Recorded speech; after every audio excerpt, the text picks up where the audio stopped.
Hello, salut maman solo. Alors aujourd'hui, on se retrouve pour voir ensemble 4 habitudes à mettre en place pour arrêter de procrastiner dès maintenant.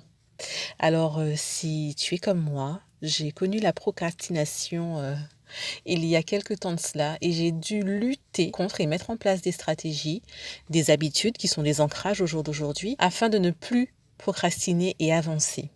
Alors, je vais te faire part de ces 4 habitudes. Alors déjà, bienvenue sur cette chaîne, je suis Leslie. Et si je suis ici, c'est parce que j'ai à cœur et l'envie d'aider les mamans solo comme moi. J'ai l'intime conviction que c'est à travers 3 piliers que sont les finances, les enfants et le bien-être que notre communauté va pouvoir se réaliser et s'épanouir. Alors, si toi aussi tu veux faire partie de cette communauté et de ce processus d'épanouissement, je t'invite à t'abonner à cette chaîne et à activer la cloche pour être informé des prochaines vidéos. Alors, la première habitude à mettre en place, c'est de noter ses objectifs. Alors concrètement, là tout de suite, si tu veux, tu te prends un cahier qui sera dédié à tes objectifs ou une feuille. Enfin, après, les feuilles, on peut les perdre. Donc, c'est bien de l'avoir quelque part où on peut revenir là-dessus. Moi, ce que j'ai fait, pour te donner un petit exemple, c'est que j'ai un cahier avec mes objectifs notés, mes objectifs à court terme, à moyen terme et à long terme. Et sur un tableau effaçable que j'avais acheté pour mon fils, qui finalement me sert à moi puisqu'il a un autre tableau directement peint sur son mur. Ce tableau, en fait, est placé dans ma chambre, juste en face de mon lit, où il y a mes différents objectifs notés à moyen, à court terme et à long terme. Alors, cela permet au cerveau de se focaliser sur un objectif et ces objectifs pourront être divisés en sous-objectifs. Et pour pouvoir arriver à ces sous-objectifs, il faudra mettre en place des habitudes et des ancrages.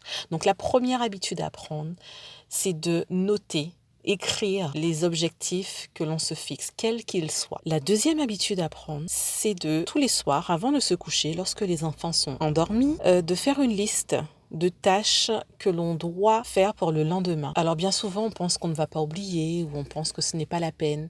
Mais quand on prend l'habitude de le faire, on se rend compte qu'on est beaucoup plus productif que lorsque l'on ne le fait pas. Alors non seulement noter les tâches quotidiennes que l'on doit faire, et en plus de cela, s'atteler à noter des tâches qui font partie justement des sous-objectifs. Pour donner un exemple farfelu comme ça, hein, on a l'intention, on a envie de se tonifier, de perdre, disons, quelques kilos. Alors on peut avoir l'objectif, on peut poser un objectif et se dire, voilà, j'aimerais peser tant, donc disons moins 5 kilos, perdre 5 kilos.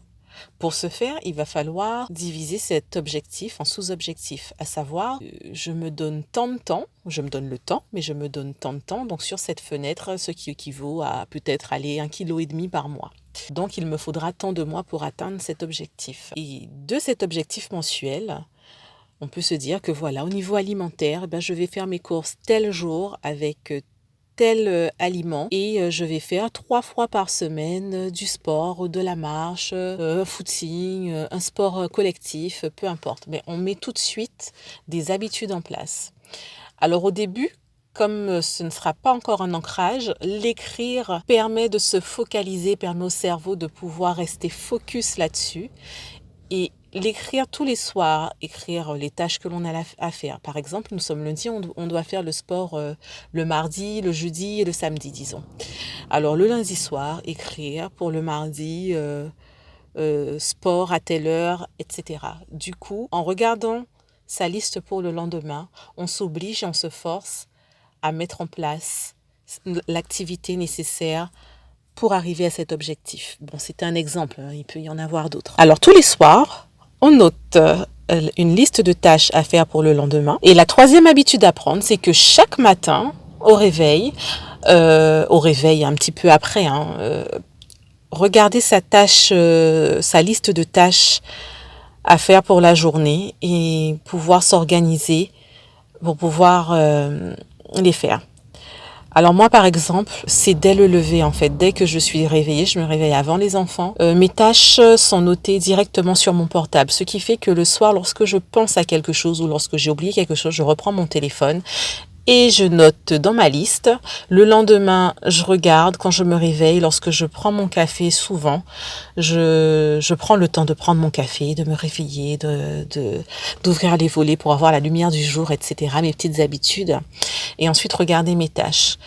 Comme ça, dès le matin, je sais déjà voilà, que j'ai telle et telle chose à faire, et il y a un certain nombre de tâches qui rentrent dans mes objectifs. La quatrième habitude à prendre pour arrêter de procrastiner et à faire tout de suite, c'est détenir des outils tels qu'un agenda, comme ça on ne se perd pas, un calendrier, cahier stylo, ou comme je vous le disais, moi je suis une fan des tableaux. Comme ça, c'est en grand, c'est affiché, et je sais exactement, chaque fois lorsque je passe devant mon tableau, je sais où j'en suis, je sais ce qu'il y a écrit dessus, et je sais pourquoi je fais telle ou telle action. Voilà. Alors, ces 4 habitudes permettent de passer à l'action et d'arrêter concrètement de procrastiner. Alors, bien sûr, il faut le décider, mais pour le décider, souvent, il faut se forcer tout simplement à mettre les choses en place. Comme je dis, on s'achète un tableau, on note les choses, ou on prend une feuille A4, on écrit, on colle quelque part. Et puis on met en place les choses petit à petit. Et c'est exactement de cette façon que je fonctionne aussi pour les enfants, en tout cas pour mon plus grand qui a 6 ans, avec un tableau, une liste de tâches à accomplir.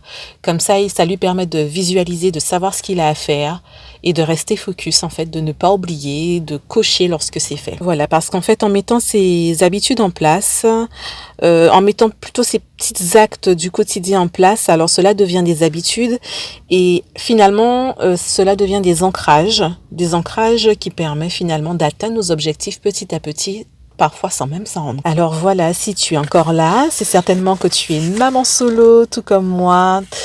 Si tu veux être informé des prochaines vidéos, je t'invite à activer la cloche qui se situe juste à ta droite. Si tu as aimé cette vidéo, à mettre un petit pouce bleu. Et je te dis à bientôt. Ciao!